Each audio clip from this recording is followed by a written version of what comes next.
एक राजा की 7 बेटियां थीं। एक दिन राजा ने अपनी बड़ी बेटी से कहा, बताओ बेटा तुम किसका खाती हो? तो बेटी ने कहा, पिताजी हम आपका दिया खाती हैं। दूसरी बेटी से कहा, तुम किसका खाती हो? पिताजी आपका दिया खाती हैं।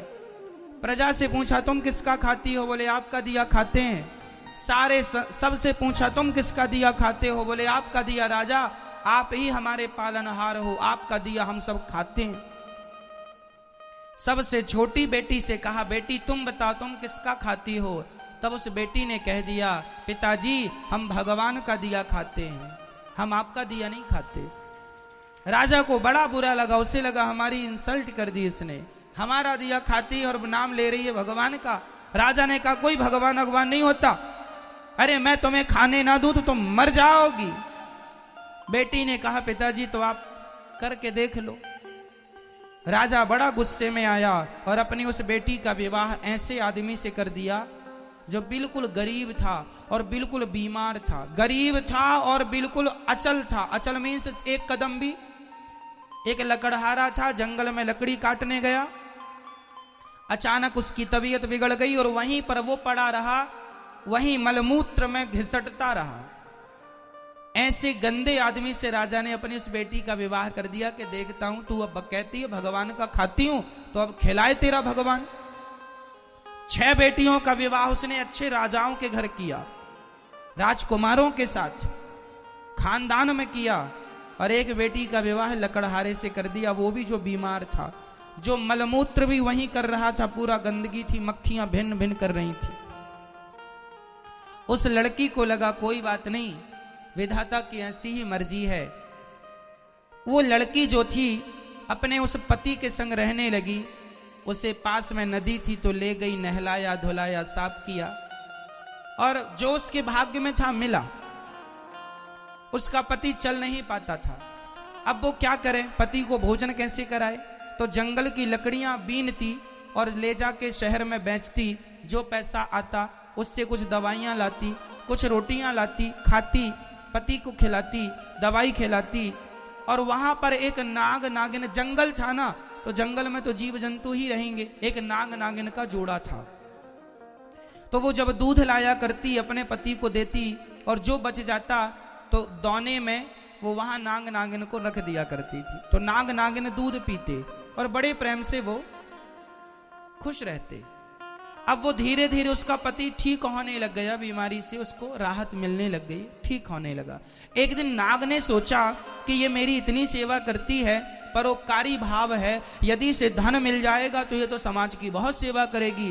तो सांप ने उसे स्वप्न में कहा कि जहां हम लोग रहते हैं वहां बहुत बड़ा खजाना गड़ा है, तुम खोद लेना। वो लड़की ने खोदना शुरू किया, उसे सच्ची का खजाना मिल गया, जिसमें बहुत सारा सोने चांदी से भरा हुआ खजाना था। वो तो लखपति हो गई। उसने एक बड़ा सा महल बनवाया, नगर बसाया, ओ बढ़िया ठाट बाट बनाया, और दोनों राजा रानी हो गए। उसका पति बिल्कुल स्वस्थ हो गया और बढ़िया राज सिंहासन पर बैठने लगे, और बड़े प्रेम से हाथी घोड़ा इकट्ठा किया और सेना इकट्ठी की, राजा हो गया। वो रानी हो गई, पर उसने परोपकार नहीं छोड़ा। रोज अन्न क्षेत्र चलाती, जो आए सबको भरपेट भोजन मिलेगा। उसके पास जरूरत से ज्यादा धन हो गया। एक दिन वो सबको भोजन बांट रही थी तो उसने देखा कि लाइन में सबसे पीछे उसका बाप लगा हुआ और उसकी बहनें लाइन में लगी हैं भोजन के लिए। उसने पहचान लिया, ये तो मेरा पिता है। उसने कहा, पिताजी आप? वो सन्न रह गया, कौन हो आप? मैं आपकी बेटी छोटी, लकड़हारे से विवाह किया था, कुछ याद आया? हाँ हाँ, पर तेरा ये ठाट बाट कैसे? पिताजी पहले ये बताओ कि आपकी ये दुर्गति कैसे हो गई? बेटी सच्ची कहा था तूने, हम बड़े अहंकार में थे कि मैं राजा हूं, लेकिन मेरी राजगद्दी छीनते देर नहीं लगी, सब नाश हो गया। सारी बेटियां जिन्होंने ये कहा था कि पिता के भाग्य का खाती हैं, आज पिता कुछ नहीं खिला पा रहा है इन्हें, आज तू खिला रही है। तब उस बेटी ने कहा, पिताजी मैंने कहा था ना कि सब अपने अपने भाग्य का और सब भगवान की कृपा का ही खाते हैं, सबको खिलाने वाला भगवान है। हम झूठा ये नाम लेते हैं कि हम किसी को खिला रहे हैं, कोई किसी को नहीं खिलाता, सबके पालनहार भगवान है। एक राजा थे, नाम था भर्तृहरि।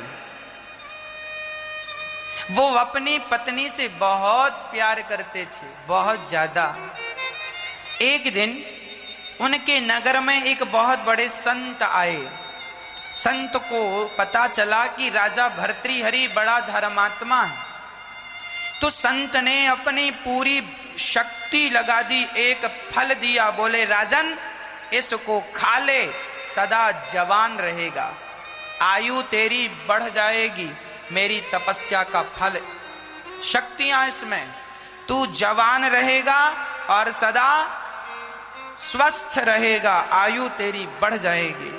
अब भर्तृहरि ने वो फल सामने रखा और विचार करने लगा, यदि ये फल मैं खाऊंगा तो मैं जवान हो जाऊंगा, मेरी आयु बढ़ जाएगी, परंतु मैं तो अपनी पत्नी से प्यार करता हूं, क्यों ना ये फल पत्नी को दूं तो पत्नी सदा जवान रहेगी।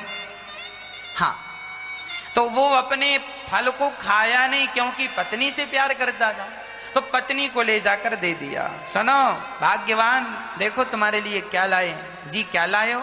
ये फल खाओगी सदा रूपवती रहोगी, सुंदर रहोगी, सदा जवान रहोगी। अच्छा ठीक है। भर्तृहरि देकर अपने काम से चले गए। अच्छा, राजा की वो पत्नी जो थी वो उसी राजा के सेनापति से प्यार करती थी।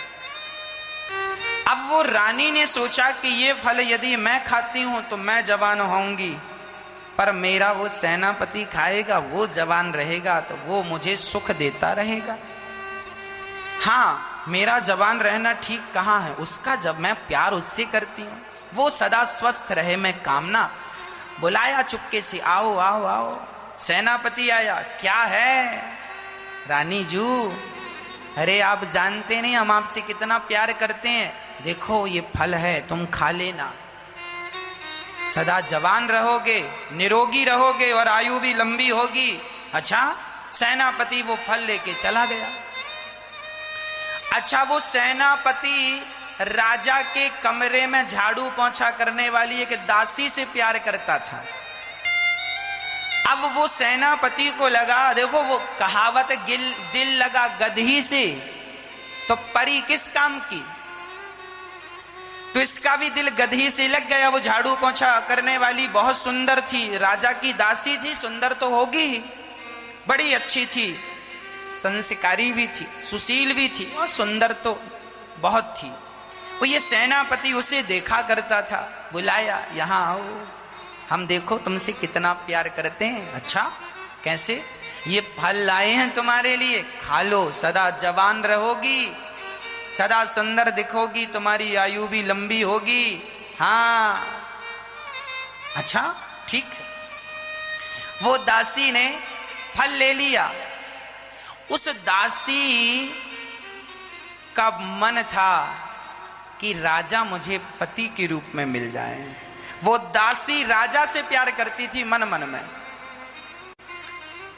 अब वो दासी सोची कि ये फल खाकर मैं क्या करूंगी, राजा तो प्रजा के रक्षक हैं और बड़े धर्मात्मा, इसलिए राजा ही खाएं।